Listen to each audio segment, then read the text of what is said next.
The warrior's trail, echoes of steel and spirit, the foreign eye and the ancestral land.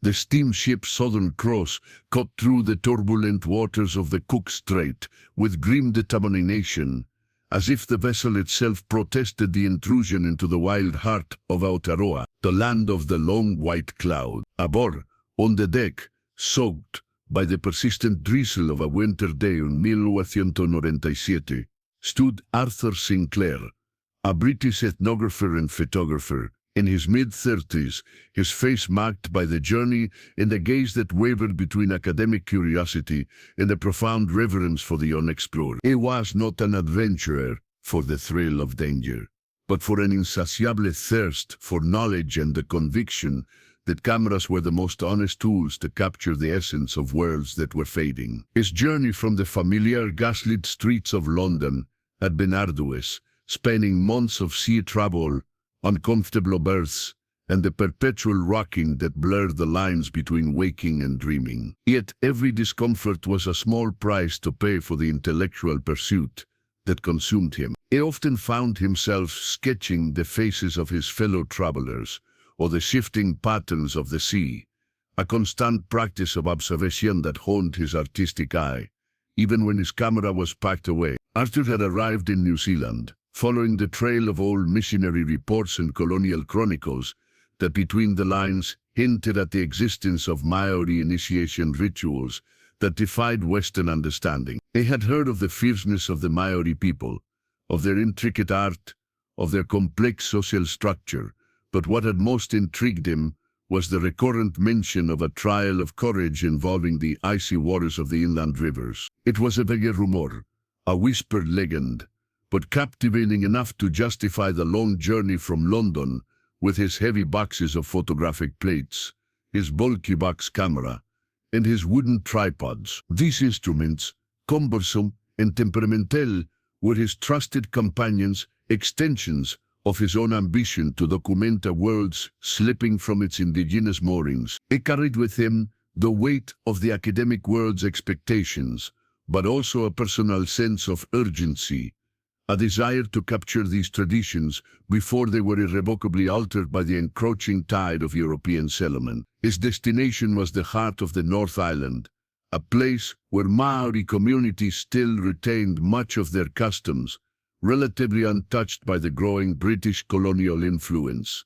After disembarking in Wellington, and after a tortuous journey in creaking cars and by horseback over muddy trails, navigating dense native bush, and crossing unbridged rivers, Arthur finally reached the banks of the Wanganui rivers, a serpentine of life and legend for the Wiwi tribes who inhabited it. His target was a small fortified village of the Ngati Hawa Hapu subtribe, known for its tenacious adherence to ancestral traditions. The isolation of the Pa was stark, a testament to the community's deliberate choice to preserve their way of life away from the burgeoning colonial towns. The air itself felt different. Here cleaner, wilder, infused with the scent of damp earth and ancient trees. He immediately sensed a profound connection between the people and their land, a relationship far deeper than anything he had witnessed in the industrialized cities of Europe. The welcome was cautious. The chief, Te Ariki, a man of imposing stature and a face tattooed with the traditional moko, observed him with piercing eyes that seemed to read his soul. Arthur, advised by a local translator of mixed ancestry, Te Rangi, introduced himself with due respect. Explaining his purpose, he sought neither appropriation nor conversion, but he wanted to document Maori life and customs for the world, to preserve the memory of a rich and vibrant culture before the winds of Western progress inevitably transformed it beyond recognition. Te Rangi, a young man in his 20s, with a mix of fluent English and a deep knowledge of his own culture, became his bridge to the community. He had studied at a missionary school, but his heart beat to the rhythm of ancestral rite. It was he who, one afternoon, as Arthur adjusted a tripod for a panoramic shot of the valley, mentioned the Tao Ateo, the trail of the icy river. Our young man, Arturi, Te began, his voice tinged with pride. When they are ready to show their courage, their mana, and their connection to our ancestors, they face the river. It is an ancient rite. It is not just the cold, nor the current. It is a challenge to the spirit. It is proof that they are ready to be warriors, to be men. Arthur felt a pang of excitement. "I've heard rumors," he said, trying to remain calm. "Could you tell me more? Can it be documented? My camera, it could capture such a powerful moment." Te frowned. "It is a sacred rite. It is not exposed to foreign eyes. Only those who have lived it truly understand its meaning. But the winter is coming, and a young man, a Rangatira chief of our Hapu, Were, will soon undergo it." Arthur understood the subtle refusal. Maori culture was jealous of its deepest rites. When the seed was already planted, there was an opportunity, and the mental image of a young Maori man, defying the icy waters of a pristine river, was etched into his mind, with almost painful clarity. The warrior's trial, the heart of his expedition. He would spend the next few days earning the community's trust, attending their hangi, traditional feasts, learning a few words of Te Reo Māori, and demonstrating his respect, hoping that the veil of secrecy would lift enough to allow him to capture that essence. You want to know how far this message is reaching? Comment below and tell me which city or country you're watching from. The weeks following Arthur Sinclair's first glimpse of the Te Awa were an exercise in patience and diplomacy. He knew that trust was not forged with empty promises, but with presence, respect, and a genuine willingness to understand. He disassembled his bulky camera and left it in plain sight, explaining its operation to the curious, allowing children to touch the bellows and look through the lens, thus demystifying the magic box that some feared would steal spirits. He deliberately chose subjects that were not deeply sacred, starting with everyday life, a woman weaving flax, men carving intricate designs, children playing by the river. This gradual approach, coupled with his genuine interest, began to chip away at the initial skepticism. He made it a point to offer small courtesies, sharing his limited supply of tobacco with the elders and listening intently to their stories. Even when Te wasn't there to translate every word, he quickly learned that silent observation and genuine participation in communal life spoke louder than any words. Te became his shadow and his mentor. Together they spent hours conversing about Maori culture, the history of the Ngati Hawa Hapu, the legends of the Tanihua mythical beings that inhabited the depths of the river, and the importance of mana prestige, spiritual power, in the life of a Maori. Arthur listened eagerly, taking notes and absorbing every detail, and learned about the reverence for the land, Papatuanuku, and the sky, Ranginui, and the interconnectedness of all things. Te with his dual perspective, is skillfully navigated Arthur through the intricate web of protocols and beliefs, translating not just words, but cultural nuances. He explained the concept of tapu, sacredness, and noa ordinary, helping Arthur understand the boundaries he must not cross, particularly regarding sacred spaces and ritual. Arthur began to see the river not just as a geographical feature, but as a living entity, imbued with history and spirit, a concept far removed from the utilitarian views of nature common in his homeland. It was during one of these conversations that Te began to unravel the deeper meaning of the Te Awatio. It is not just a test of strength or physical courage, Arthur Day, he explained, as they watched the river winding like a vital artery through the valley. It is a test of Māori, the life force, the essence of being.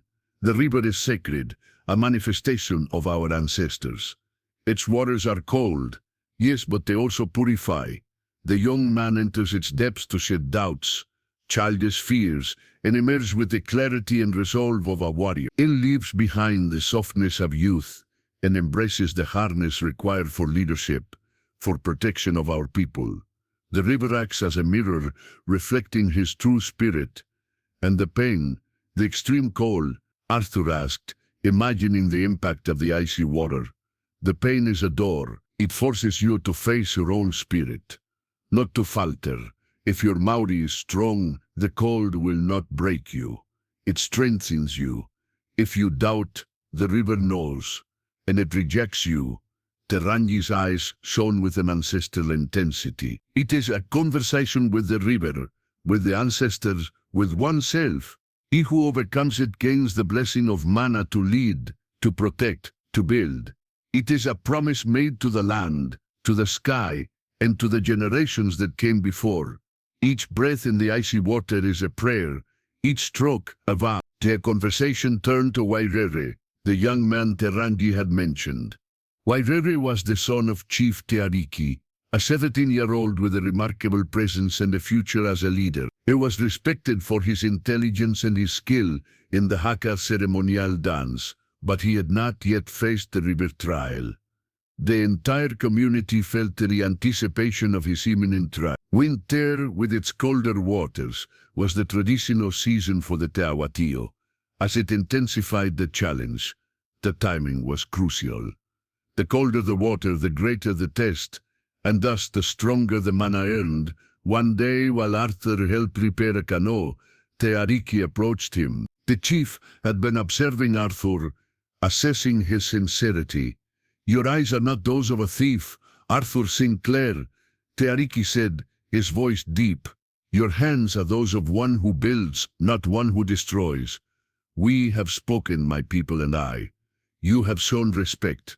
You have learned from us. You understand that there is more than what your eyes see." Arthur waited, his heart pounding. "Where it will undergo the Te Awatio on the full moon next week," the chief continued. "It is a sacred private moment. If you promise not to interfere, not to distract, and if you share what you capture with us first, we will allow you to be present. We want the world to see the strength of our Māori.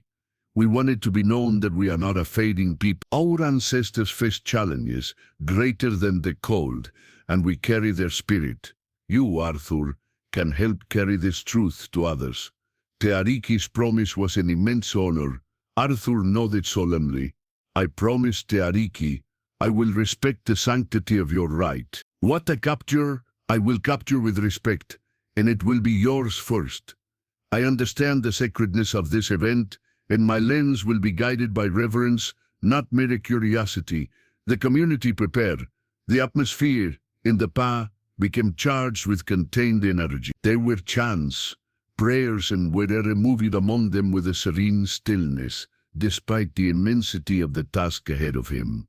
Arthur, for his part, meticulously checked his equipment. He cleaned the lenses, checked the camera's shutter, prepared his glass photographic plates. He knew the conditions would be difficult. The dim light of the winter dawn, the movement of the water, the brevity of the act. Each shot would be a technical challenge, but, more importantly, an attempt to freeze not just an image, but a fragment of the soul of a people, the testimony of a faith that defied cold and time. Chapter 3. Waire's vigil in the promise of light. The days leading up to the full moon were woven with ancestral rituals that prepared Wairere for the Te Awatio. Arthur, with Te Rangi by his side, observed, not as a mere spectator, but as a silent and respectful witness. Young Wairere underwent sessions of karakia, prayers and chants, to purify himself in mountain streams, and to listen attentively to the stories of his ancestors, warriors and leaders who had forged their iwi with courage and wisdom. Food was scarce, meditation constant, his body sharpened, his spirit honored. He would spend hours listening to the elders recount tales of legendary ancestors who had faced similar trials, drawing strength and guidance from their saga. His physical conditioning was rigorous, but it was the spiritual preparation that truly prepared him for the internal battle that lay ahead. Whether his focus was absolute, he would spend long hours by the river, meditating on its power, its unyielding nature, and envisioning his own triumph. He seemed to draw energy from the very air, becoming a vessel for the collective will of his people. Arthur noticed the change in Wairere. The natural joviality of his age had vanished, replaced by a deep concentration, a distant gaze that seemed fixed on a point beyond the horizon. It was the gaze of someone preparing for a confrontation with himself, with the limits of his own endurance. Wetherer's eyes held a quiet intensity, a deep understanding of the gravity of his undertaking. He was no longer just a boy, but a vessel of his people's hopes and tradition. The night before the trial, the path fell into a reverent silence. A sacred fire burned in the center of the village. Wethere sat beside it, wrapped in a woven flax cloak, while the elders told him stories of great warriors and reminded him of the legacy he carried on his shoulders. The atmosphere was electric, charged with anticipation, but also with profound solemnity. The flickering firelight danced across Wetherer's moko, making the ancestral patterns on his face seem to pulse with life. The weight of generations rested upon him, yet he bore it with a stoic grace that belied his young age. Arthur found himself caught in the reverence of the moment, feeling less like an observer and more like a participant in something ancient and deeply significant. The chants of the elders, deep and resonant, vibrated through the ground, a constant rhythm that seemed to synchronize with Wetherer's steady breathing. Arthur closed his eyes for a moment, allowing the sounds to wash over him, understanding that this was a holistic preparation, touching every facet of the young man's being. Arthur, aware of the moment's importance, checked his equipment one last time. His camera, la large-format Gandolfi, was a marvel of engineering for its time, but it required patience. The glass plates, coated with wet collodion emulsion, were sensitive to light and time. He had only a few, enough for perhaps 6 or 7 exposures. There was no room for error. Each shot had to be precise, a decisive capture. He had to consider every variable, the exact moment of exposure, the delicate balance of aperture and shutter speed in the dim pre-dawn light, the precise focus on a moving target in uncertain conditions. The mechanics of the camera, usually a comfort, now felt like a formidable adversary. He imagined the cold seizing his fingers, making the delicate adjustments impossible. Terangi approached him, carrying a steaming cup of herbal tea. "You're nervous, Arthur," he commented with a slight smile. "Not for myself," Arthur admitted. "For Wethere, and for the opportunity. It's a unique moment. I want to do him justice, him and his people. The river will be the judge," Terangi said. "Not your camera. Your camera is only a reflection, but a good reflection can speak." Arthur nodded. "The light will be scarce at dawn, and the cold is the cleanser. The light, if your spirit is pure, the light will find you." The dawn arrived, cold and foggy. The air felt heavy, laden with the promise of winter. The nearly full moon hung pale above the horizon, bathing the landscape in a ghostly light.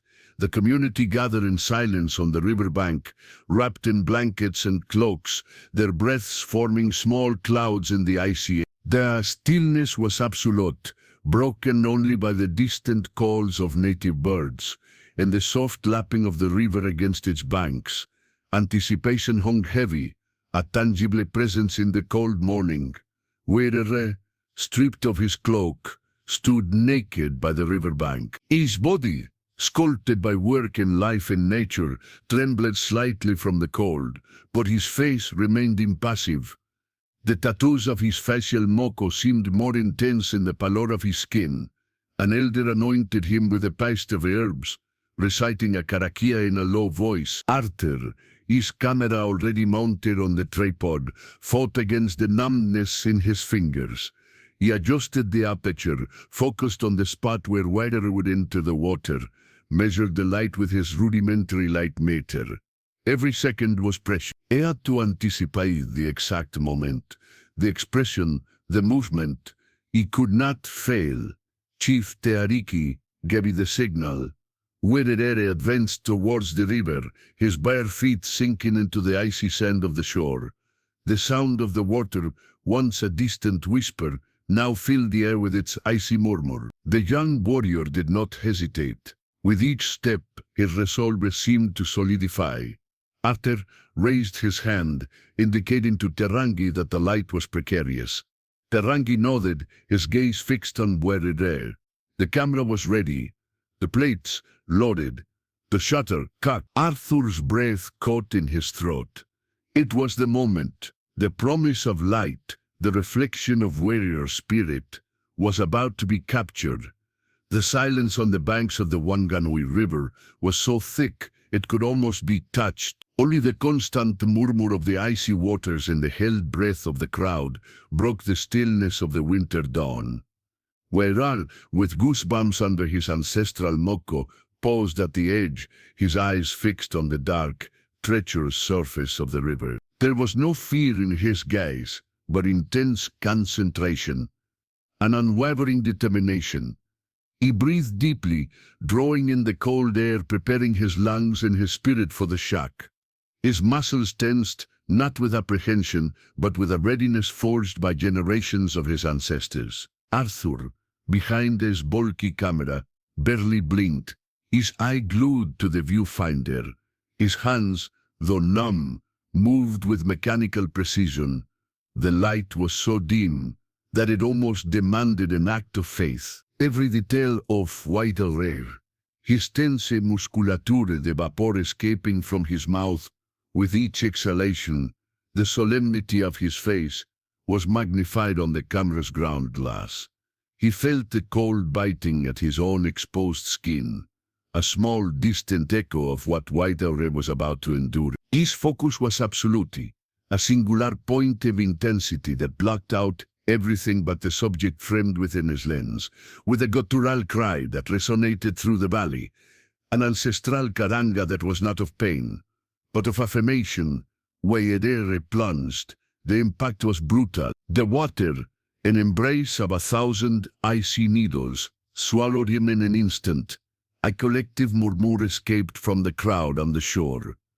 For a few seconds that seemed eternal, Whiteaure disappeared beneath the surface. The splash was surprisingly small, almost a quiet entry, as if the river was already claiming him. Arthur momentarily felt a pang of concern, a human reaction to seeing someone disappear into the frigid depths, but he quickly suppressed it, trusting in the strength of Whiteaure and the sanctity of the ritual.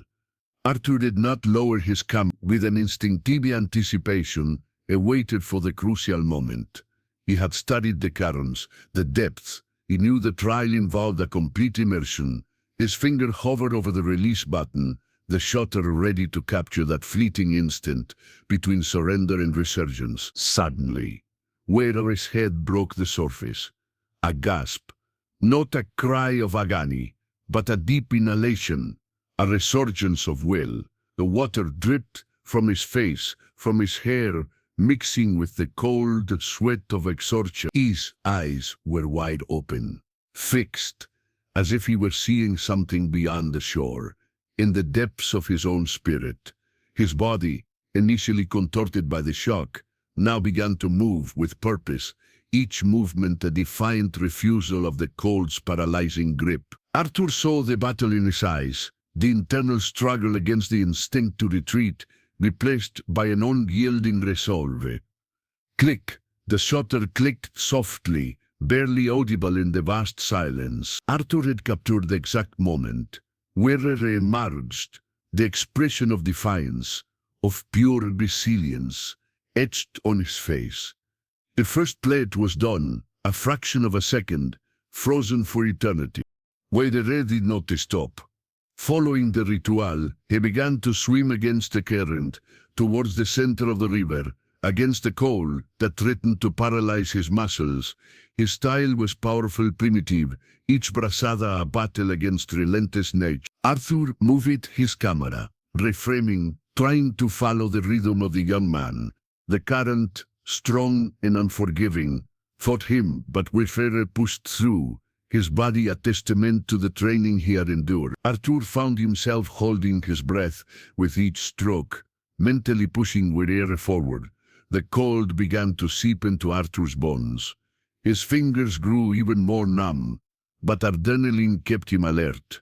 This was the purpose of his journey, the image that had brought him here.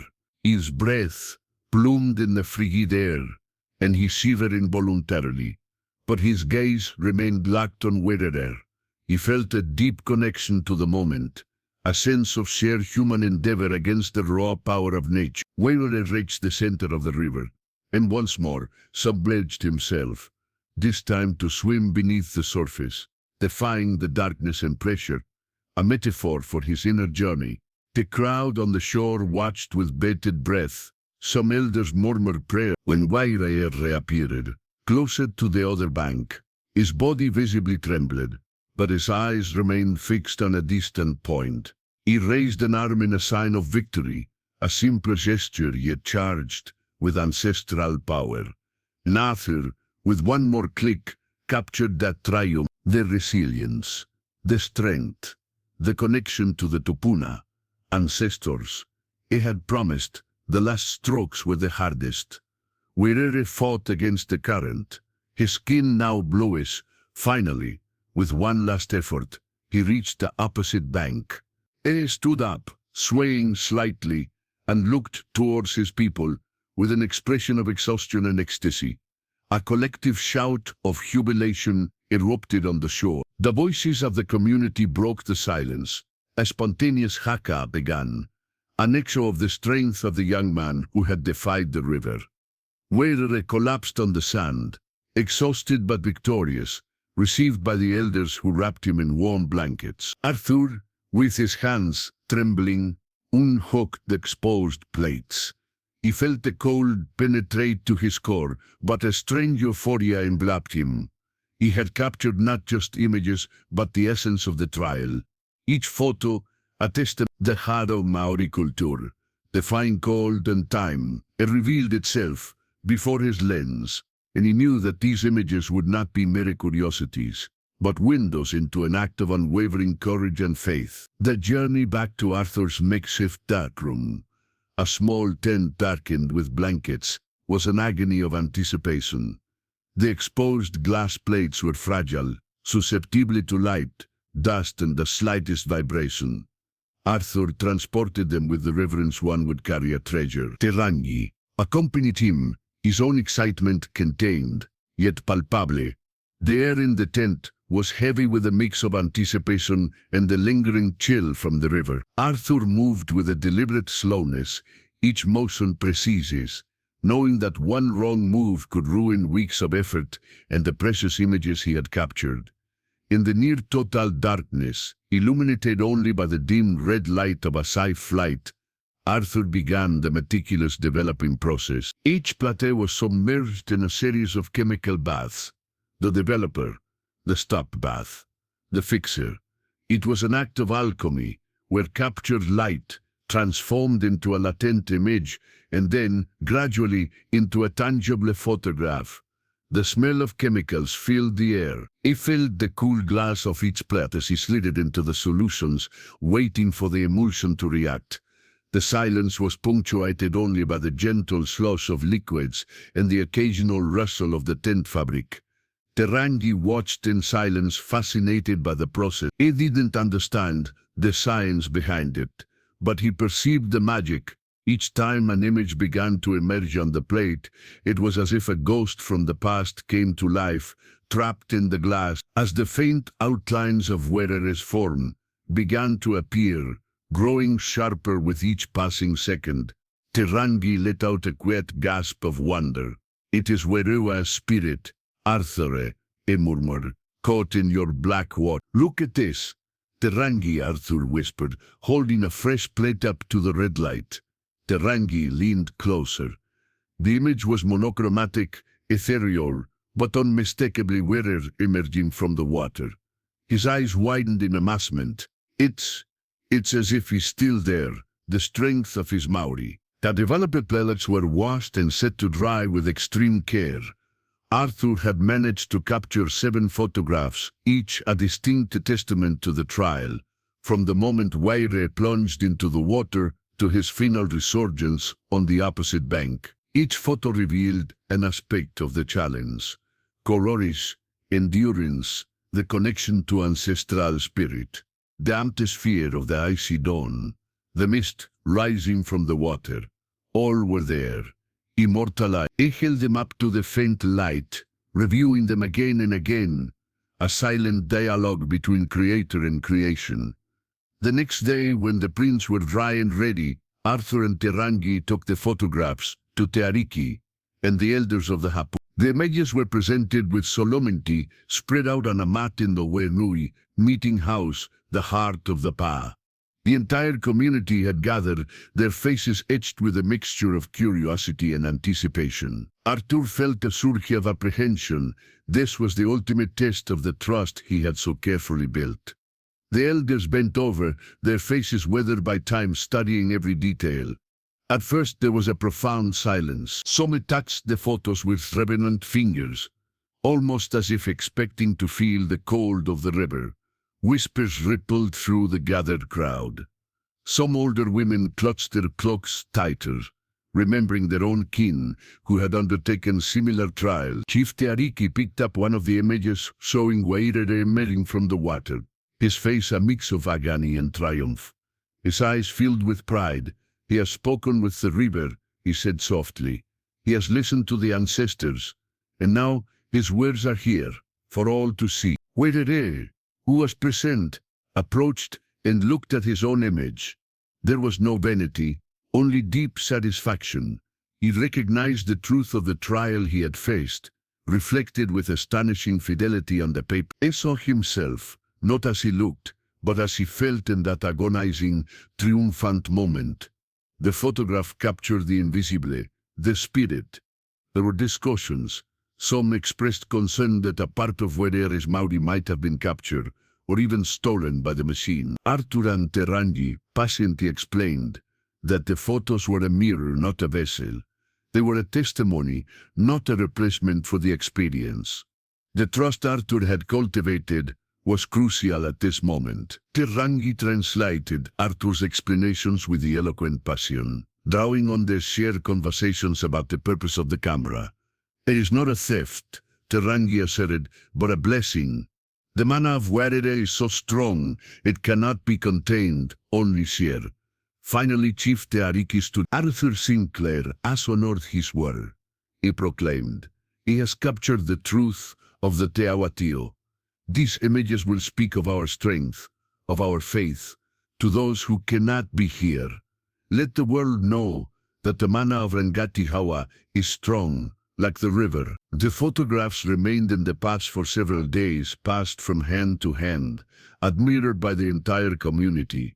They were more than mere images, they were an extension of their own history, tangible proof of Wairere's courage, a reminder of the power of their traditions. The act of photographing such an intimate ritual had been a risk, but the result had cemented respect between Arthur and the Māori community. The images of Wairere, the young warrior emerging from the icy river, were not just a ethnographic record, they were works of art, captures of the human spirit at its rawest and bravest, and Arthur knew that his true work, the dissemination of this truth, was just beginning. Arthur Sinclair's return to London was different from any previous journey.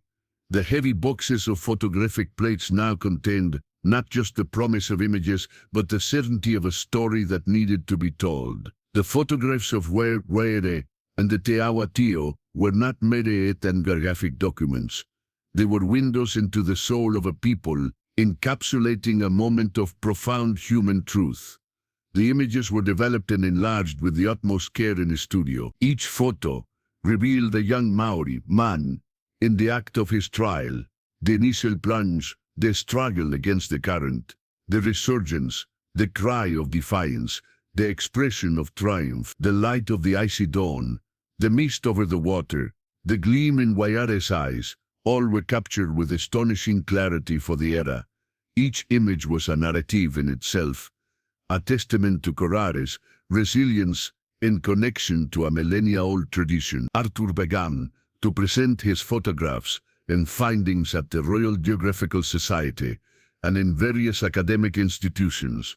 At first, there was skepticism. Some critics questioned the authenticity of the rituals, suggesting that Arthur might have staged the scenes. Would the honesty in Weir's face, the rawness of the environment, and the coherence of the multiple images, along with Arthur's detailed field notes and the testimonies he had collected with the help of Terangi, soon dispelled the doubt. A lecturero with his passionate conviction, recounting not just the events, but the profound cultural context. Terangi had imparted him. The images projected onto a screen spoke for themselves, a silent yet powerful counter-narrative to prevailing colonial stereotypes. The academic world, accustomed to viewing indigenous cultures through a lens of exoticism or inferiority, was challenged by the raw, undeniable dignity emanating from Weir's frozen moments of heroism. The photographs of the warrior's trial became famous. They were published in journals of anthropology and in illustrated newspapers, reaching a wider audience. The images challenged the Eurocentric perceptions of the time about primitive peoples, showcasing the dignity, strength, and rich spirituality of Māori culture. They served as a potent reminder that bravery was not exclusive to one culture, and that progress did not always mean the erosion of identity. For many, these photographs were their first glimpse into the rich, complex world of the Māori, dispelling myths and fostering a new, albeit nascent, sense of respect. Arthur Sinclair, over time, returned to New Zealand on several occasions.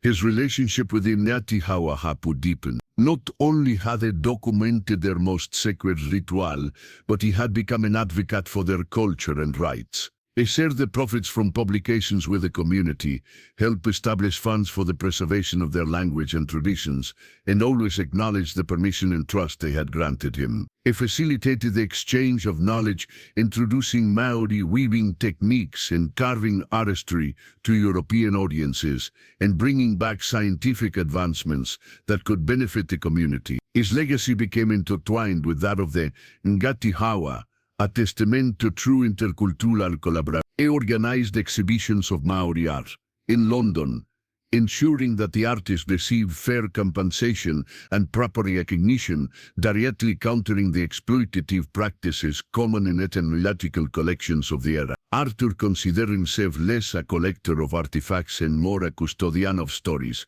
ensuring their respectful transmission. Weird, the young man whose courage had been immortalized by Arthur's camera, grew to become a respected leader of his uvi, carrying with him not only the mana gained in the Te Awatio, but also the awareness of being a bridge between his ancestral world and the outside world. The photographs of his youth, now aged by time, were reverently preserved in the community, reminding them of their strength and their legacy. They served as a tangible link to a past moment of triumph, reinforcing the importance of their traditions for future generations. Weir often referred to the photographs when teaching young Maori about their heritage, showing them the physical manifestation of their spiritual strength. Years later, sitting in his London studio, surrounded by artifacts and memories of his travels, Arthur Sinclair often looked at Weir's photographs. They were no longer just ethnographic records.